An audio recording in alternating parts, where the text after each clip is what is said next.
I hit record and I started joking. Hi, everyone. Welcome to our One World Energy Encounter with Zohar, One World Zohar. And this week's portion is Vayera. It's volume 3 of our edition of the Zohar. And we are on paragraph 166, which is page 321 in my edition. As I was saying, this week is the portion of Vayera. And it begins with the story of Abraham on the third day of his circumcision, following his circumcision, the most painful day, we're told. He sees, Vayera, appears to him 3 people walking towards his tent. We'll talk more about that, but that's the energy of the week. Let's begin by inviting in the Kabbalistic lineage of the Rav and Karen and Michael, Rabbi Shlag, Rabbi Bramwein, the Riyah Kodesh, the Ramchal, Rabbi Tarfon, Rabbi Mazulai, Rabbi Menachem Mendel of the Tepsk, Rav Kolona Mishapia P.S. Setzna, the Baal Shem Tov, Rav Shimon Bar Yochai and all the students, Rav Mordechai of Chernobyl, one soul with Yosef Tzadik in Shem. This is the 16th day of Mar Cheshvan, as we call it, Ram Cheshvan, Scorpio. It's an opportunity. It can be a very harsh month. So if you're experiencing harsh energy, it's right in line with what's going on in the month. But we want to look at that harshness as an opportunity for elevation. It's also as the 16th. So the energy of the month waxes and wanes. So it's still pretty intense. So if you look at the sky tonight, you can see a nearly full moon, but it's waning. The energy is waning as we approach the next month. So probably the worst of the month, the most harsh aspects of it are lessening. Not on our calendar, but a very significant death anniversary today is the anniversary of elevation of Rabbi Shlomo Carlebach. Here comes Ron. Rabbi Shlomo Carlebach. He had a huge following. He actually had his own spiritual path. He actually studied with the Rav in the yeshiva of Lakewood back in the day when they were younger. They knew each other. And the thing about Shlomo Carlebach is that he had a greater impact on the music of our prayers than anyone. And I don't just mean our prayers at the Kabbalah Center, I mean worldwide. The majority of the most popular tunes are things that he wrote. And so he still has a huge following today. And there were people gathering at his burial site yesterday in Israel. Anyhow, and I've been there actually. So we have his assistance today also. As we connect, we want to turn our consciousness to the 99% realm, the realm beyond our 5 senses, the flawless universe, and connect to the energy available to channel for the world. And let's start off with connecting to the energy of healing for everyone we know. Mindel Bat Chaya, Moshe Ben Chana, Albert Ben Imelda, Melda Bat Carmen, Yishol Zeb Ben Meni Rachel, Arla Rivka Tova, Meir Tzvi Ben Gittel, Nachman Ben Chaya, Rachel Ben Chaya, Jeffrey Ben Fern, Shana Dvar Ben Chaya Chana, Levi Ben Bluma, Sarah Ben Malka, Yitzchak Ben Rivka, Melissa Bat Margie, Chana Ben Rivka, Yudit Masa Navon Bat Aviva, Ganesh Barachadina, Surpel Bat Yita Reza, Carol Bat Susan, Aviva Bat Naina. Let's also send out energy of assistance to all those souls we know on the first 12 months of their elevation. Let's also connect to the energy of Ahavat Chinam, treating everyone with unconditional love in the world. Protection from evil eye and evil speech, ending the wars and conflicts that are going on in our world, protection for all those innocents that are in harm's way, and removal of chaos and negativity from our world. Okay, verse 166. I'm going to start with the Aramaic, and then Alex is going to read some of the synopsis and relevance for us. 166. And remember, we're channeling here the energy of all those things we said our consciousness to just now. But also, since this portion is Vayera, we're connecting to that ability to see a deeper reality.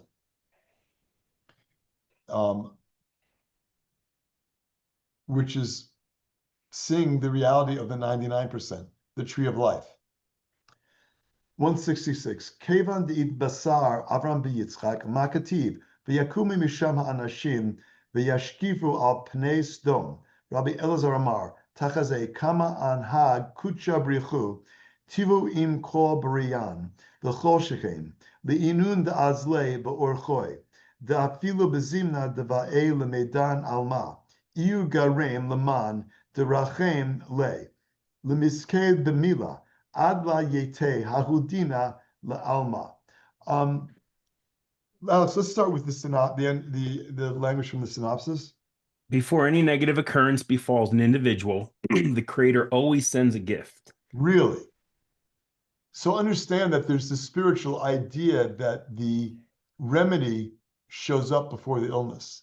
Like whatever is happening in the world, the way to negate that negativity is already there. It shows up in advance. And the same would go for negative occurrences that befall us.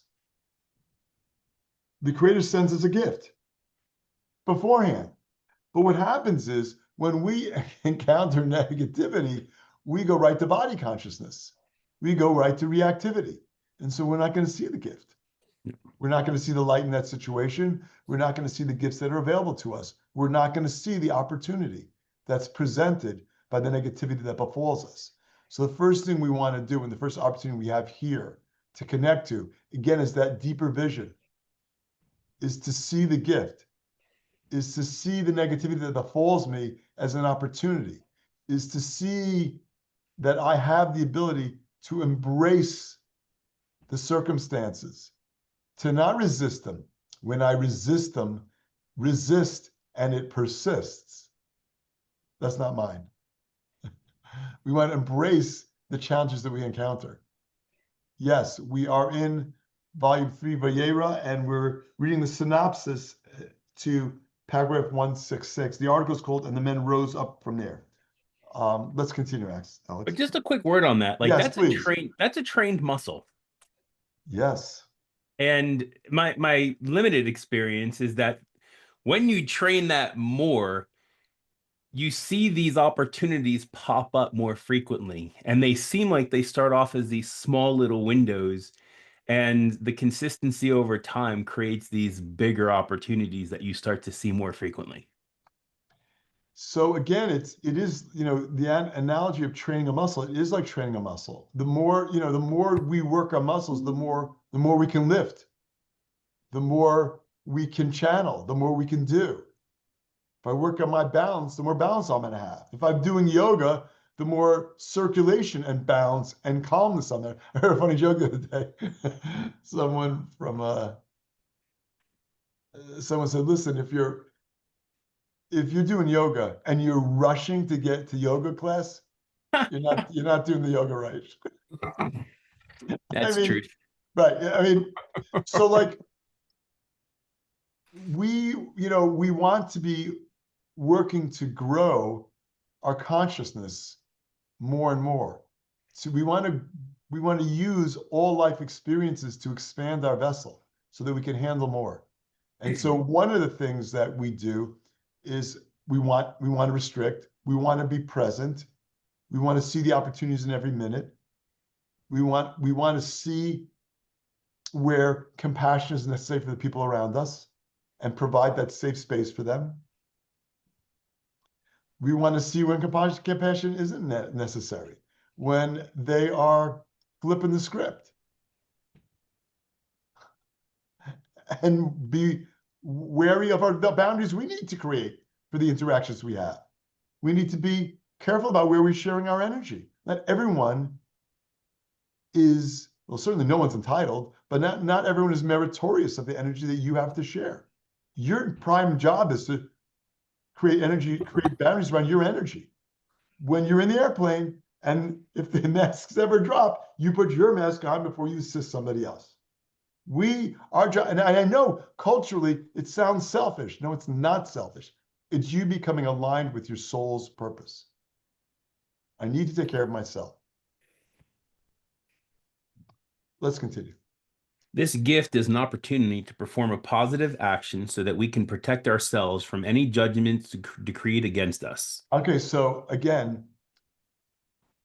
our ability to do positive actions. And what's a positive action? Is it giving charity to the beggar on the street? I mean, it might be, it might not be. It's it's overcoming my desire to receive for myself and transforming that desire into a desire to receive for the sake of sharing. I mean, a basketball analogy occurs to me. It's not about how many points you score. Maybe it's more about how many assists you provide to your team players. It's not about winning. It is about winning. in sports, it's all about winning. But the way to win is with team play. There's no I in team. I would say there's no I in sharing, but there is. So like, because it is about my desire. What am I doing with my desire to receive? There is an I in desire and there's an I in receive. There's also one in sharing. But I need to transform myself. I need to raise my level of awareness about how I'm showing up and do that without betraying myself. And all too often, and we see it, we're guilty from time to time of self-betrayal. Oh, I just want to make it easy on them. Who said it was your job to make it easy on them? And betray yourself? So it's not so clear.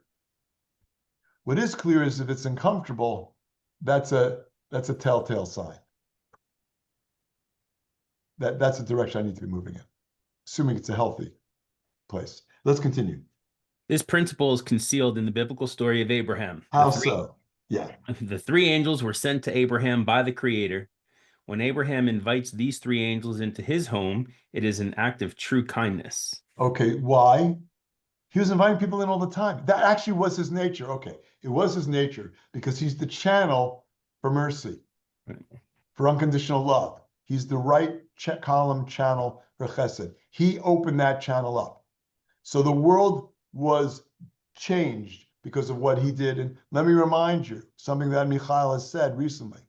Each one of us has the same dormant ability to change the world like Abraham, Isaac, and Jacob. And so one of the things that we always want to ask for help with is help me awaken that dormant desire so that I can change the world like Abraham, Isaac, and Jacob did. So again, he's that channel. So like, if he's always inviting people in, where is the, I mean, I don't want to sound skeptical. Where's the kindness here? He's always doing that. Where's the growth? It was the third day of his circumcision. He'd have every reason to just stay in bed and drink tequila or whatever. But that's not what he did. It reminds me of like these quarterbacks that get rocked on a sack or a tackle, and they pick themselves up. And there's many stories about, you see this in sports all the time. People like have every reason.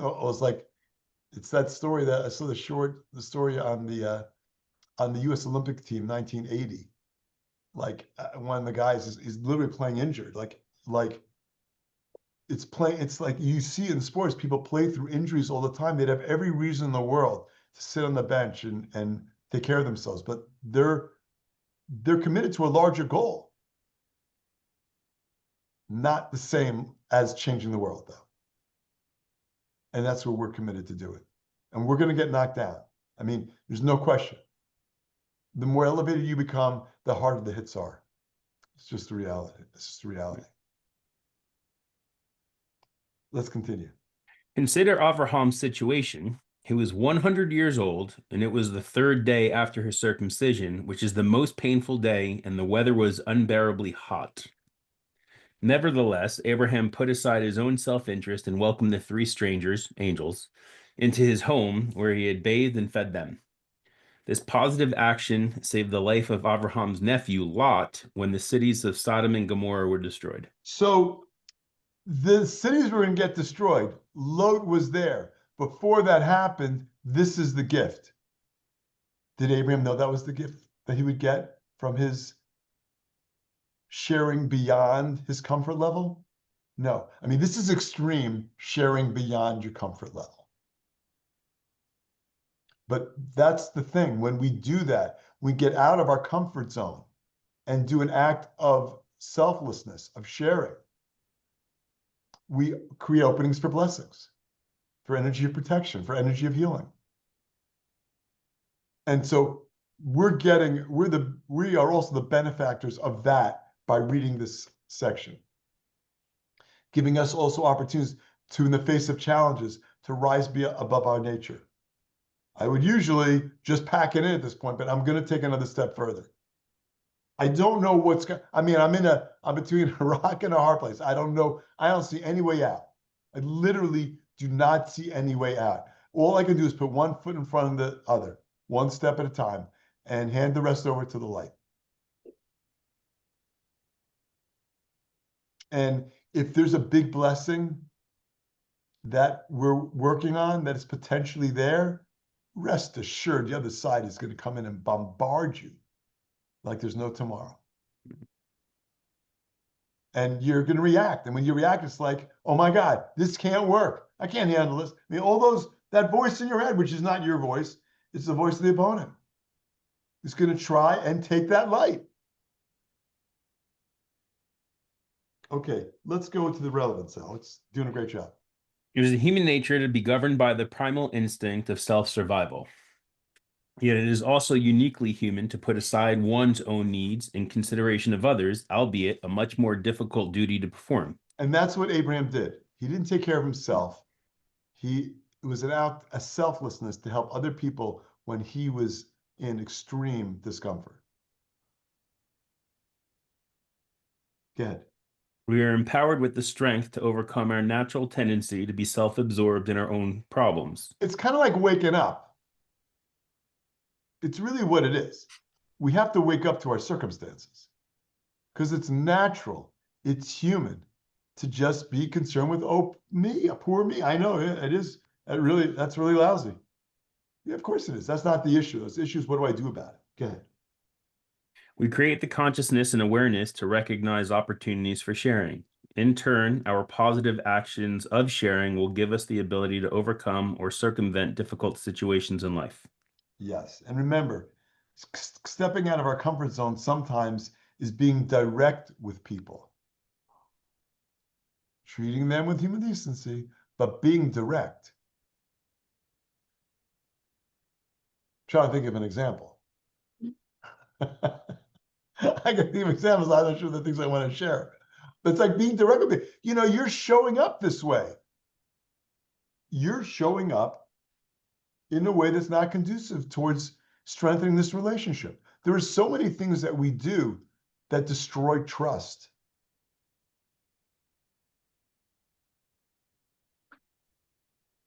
In relationships.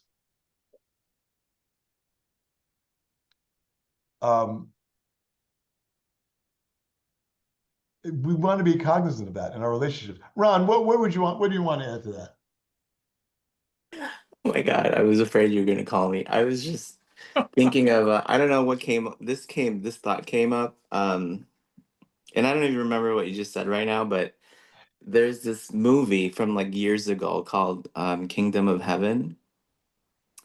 And it's about the Crusades, right? Like the fight over Jerusalem. And not the Monty Python version.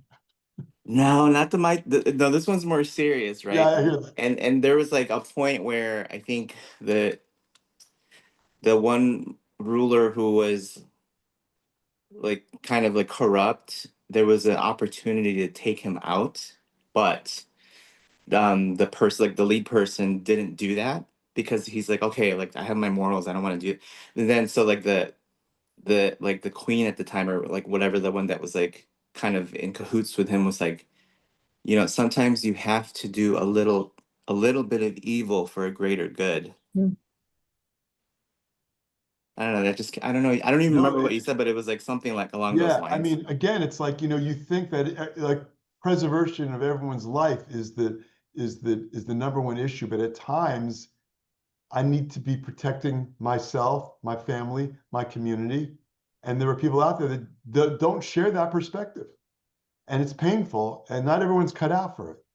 Majority of people in a war are not firing their guns at people. Not everyone could do that. There's studies done around that, like in World War II and other major conflicts, like guys are just firing their guns off, but they're not aiming anybody. They can't do it. But yeah, we shouldn't even have to be in that situation. But it does come up in the context of like being harsh with people, drawing boundaries. I'm going to say it, even though I know they're going to misunderstand it. There's another example is like people just based on their own agenda, many times, they can't even hear what you're saying. Why should I even bother? I'm going to say the sky is blue, and they're telling me it's green. I could say it's blue all day long, but they see green. I've heard Monica Berg say this, actually, that your job is to say it. Don't have any attachment to the outcome. Your job is to say it. Don't not say it because you don't know or you think they're not going to take it in the right way. They may think about it a day, a week, a month, a year later and realize the error of their ways. But it is up for us to say it. Okay, let's continue. After Abraham was told about Isaac, it is written, and men rose up from there and looked toward Sodom. What was Abraham told about Isaac?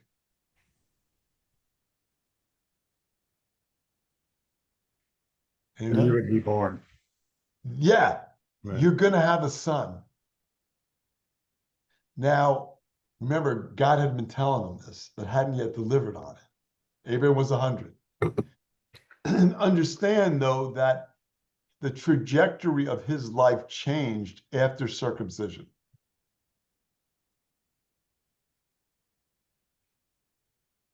And this wasn't circumcision on the 8th day. This is circumcision at the age of 99. Right. Not the same deal. And even in the face of that, again, here he is making himself available to people, to travelers. So they don't really tell him about Isaac, or do they? They don't tell him what the name is. He's not been born yet. By the way, Isaac is circumcised on the 8th day, which is why we follow that practice till this day. So I'm not even sure, what's the connection between being told he's going to have a son and the men rise up from there?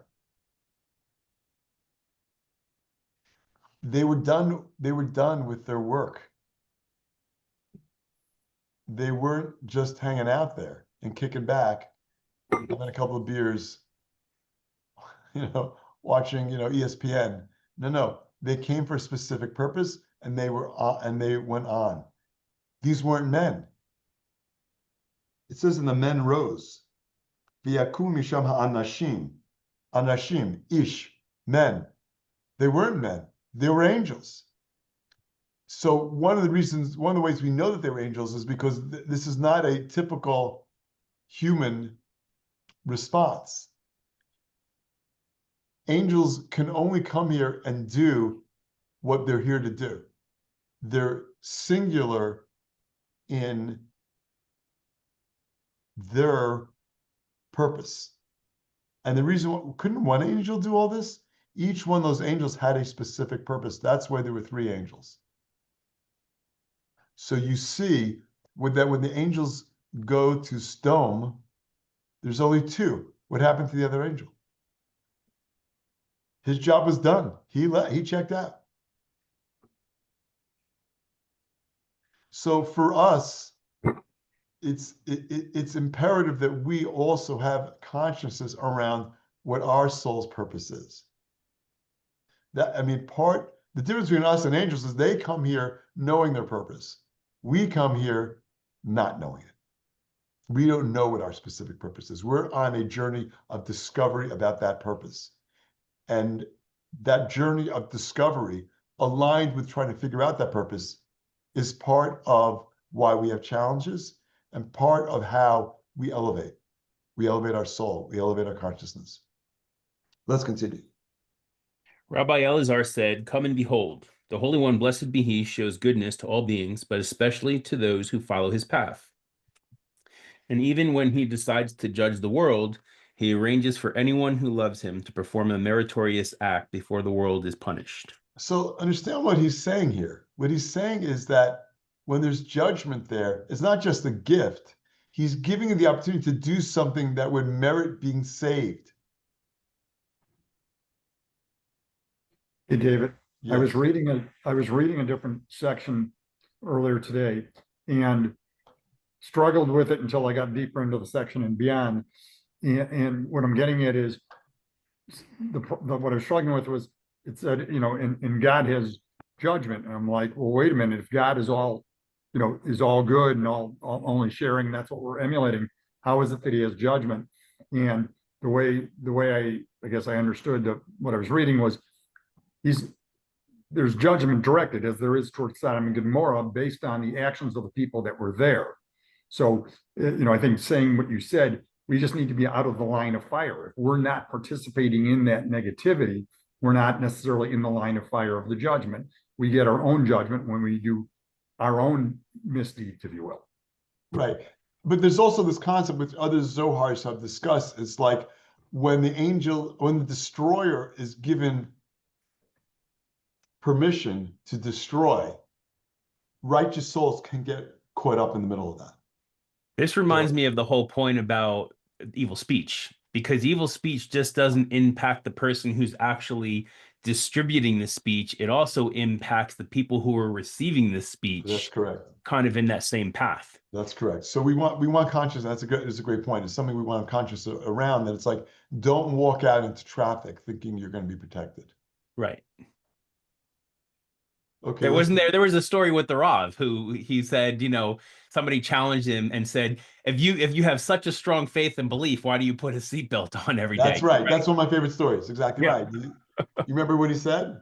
Yeah. I think it was something to the effect of, this is him doing his part, that he has to show up and actually have some kind of action-oriented procedure to actually warrant that blessing. Absolutely. He additionally said that by putting on the seatbelt, I'm signaling to my angels that I'm asking for their protection. David, wait, but the other side of the story that you've told many times is that a guy walked in and said, "You're not going to believe this," to the Rob, and said, "I just had a terrible car accident and I'm totally unscathed." And the Rob said, "You want a real miracle? I had no accident today." Right.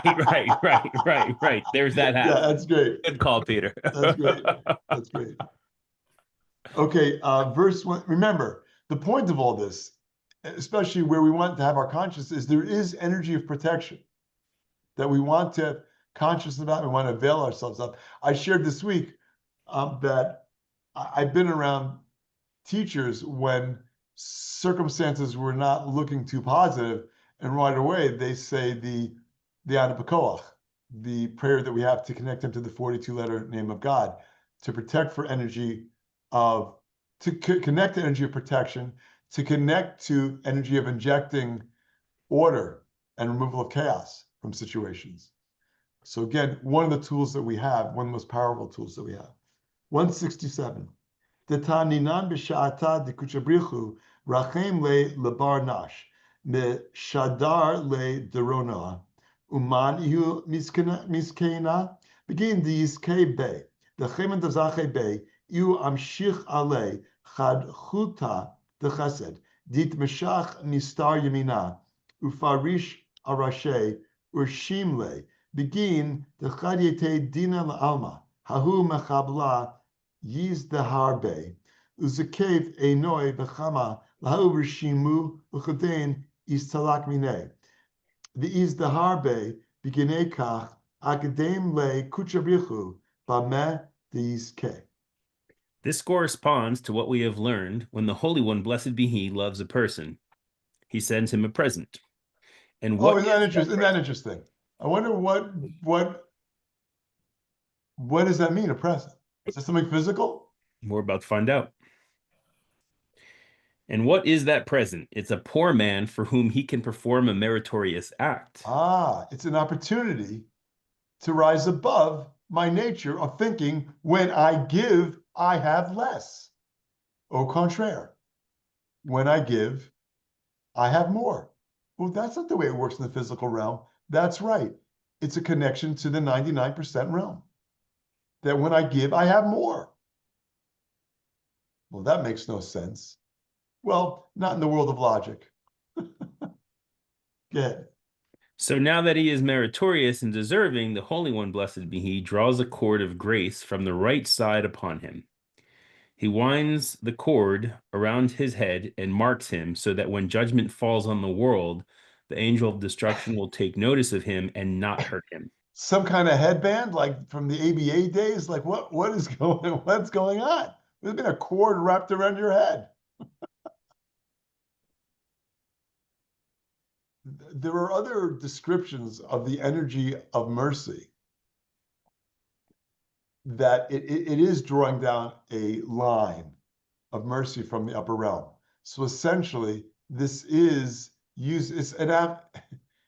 it's using a physical descriptor to give us the ability to be conscious of how the energy of protection is showing up. It's like you're marked, not this one. Go ahead. Hold on, lost my place here. The angel of destruction. You're right. The angel of destruction will take notice of him and not hurt him. So that Where else in history has that happened? Where we did something to create a sign so that the angel of destruction wouldn't harm us. Oh, Passover. Well, yeah, what did we do? Painted the lamb's blood over the doors. Yeah, we took the blood of the Paschal lamb and sloshed it over. I mean, you remember in the movie The Ten Commandments, we see Charlton Heston as Moses doing that. Or maybe it was Joshua doing that. I don't recall, but someone did that. They're putting blood on the doorpost. Was that necessary? Did the angel of death really need to see that? So there's a conversation around it. Wasn't so much for the angel of death as it was for the people to see it, to elevate their consciousness to know that they have energy of protection. We also want to raise our consciousness to know that we also have energy of protection. And here, that's what we're connecting to.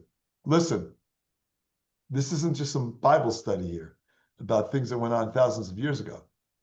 There is serious energy of destruction out there, of chaos out there.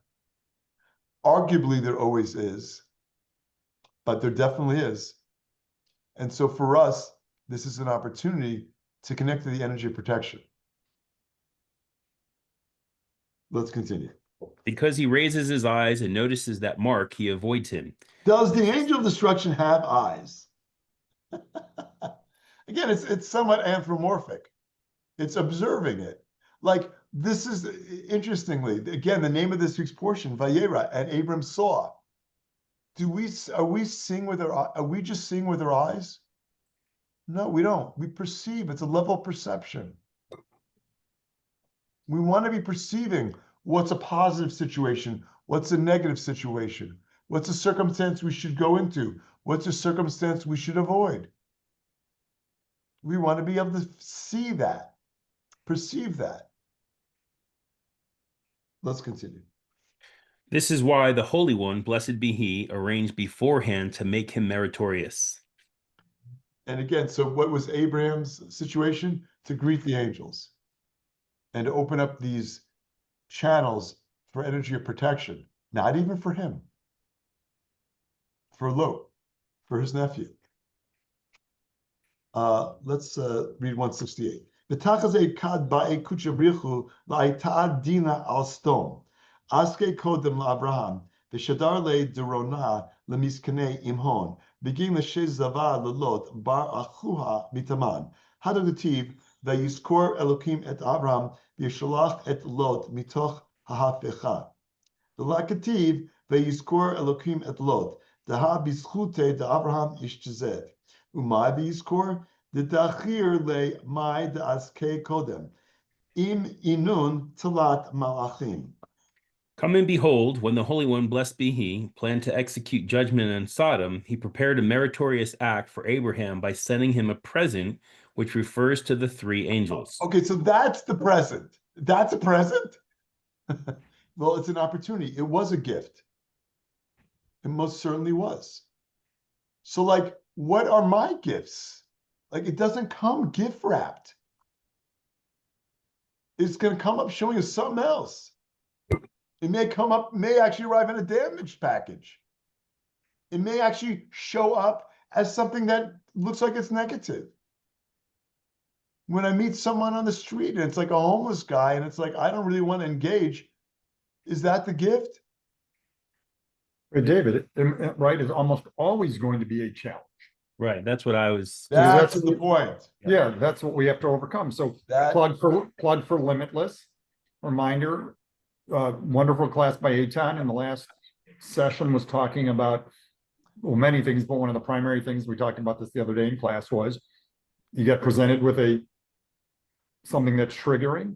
You need to pause, breathe, so that you can let the creator in, so that you might then, just what we're talking about, figure out how to do a good act rather than reacting. right. Absolutely. Thanks for sharing that. Yeah, Okay. that's just the highlight. That is the key, right? I mean, if you want to switch from react to proact, then it is that pause. Like that is the key to the doorway. No question. It's a huge, huge tool that we have. And understand, and Eitan actually mentioned this in the class, that when you pause, you're now in the present. You know, actually, it's funny because yesterday we were talking about this idea that you can have these spirits out there that end up coming down and you have this experience. I had that with my youngest daughter yesterday, like right after we got done talking about that. And she exploded. And I just kept thinking to myself, holy cow, like we were just talking about this. Who is this person next to me, like screeching at me? And there was that moment of, I could either engage in that or I can just keep quiet and pause, man. Absolutely. Super powerful. Super Crazy. powerful. Crazy. Okay, Let's- because of them, he became deserving. Thereby he saved Lot, the son of his brother, from destruction.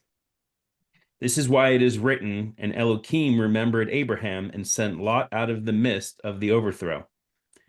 And Elohim remembered Lot. As a result of Abraham's meritorious act, he was saved, and remembered means that he remembered the previous meritorious act that he performed with the three angels. Okay, so the word there, the key word is Vayiskor Elohim et Abraham, and Elohim remembered Abraham. And understand that Peter was bringing up the point before about this energy of judgment. When we see the name, there are multiple names of God. The name Elohim is the name that's associated with the energy of judgment. Is that a different God? No. It's a fragmented world. And the energy of the creator is here in fragmented ways too. And there are aspects of the creator that we connect to. It's Gvura, it's left column, it's judgment. And judgment shows up in this world. And judgment isn't always a bad thing. It's just, it is what it is. It's karma. I stick my hand in the outlet. This is an old like Kabbalah 1 idea. I stick my hand in the outlet and I get an electrical shock. That's judgment. Cause and effect. Don't stick your hand in the outlet. It's quite that simple. But here, this energy of remember, does God need to take special meds for remembering? Why does it have to say that?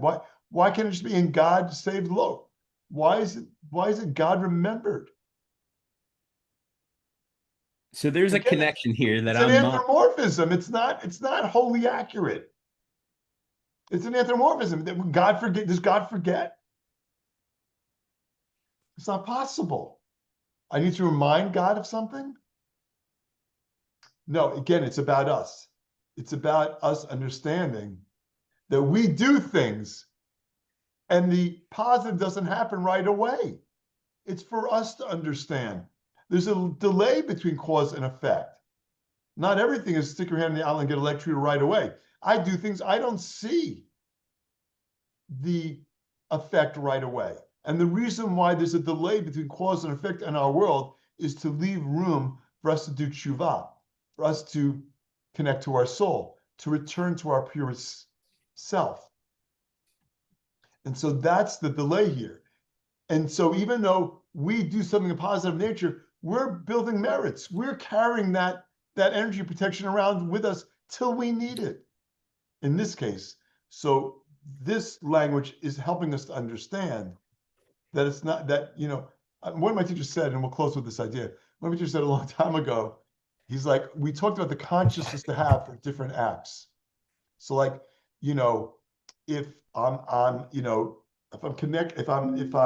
like shaking the lulav on Sukkot, so the opportunity is to connect to this strengthening my energy, my internal energy.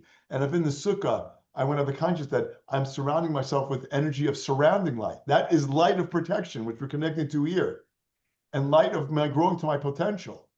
But when I go in the sukkah, what if I don't have that consciousness? And my teacher's like, if you had that consciousness, it's enough.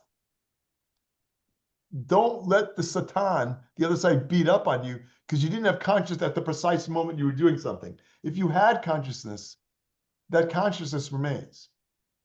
We probably do want to have that consciousness, but let's not leave open the idea that we did it wrong. We're doing exactly as we need to do it.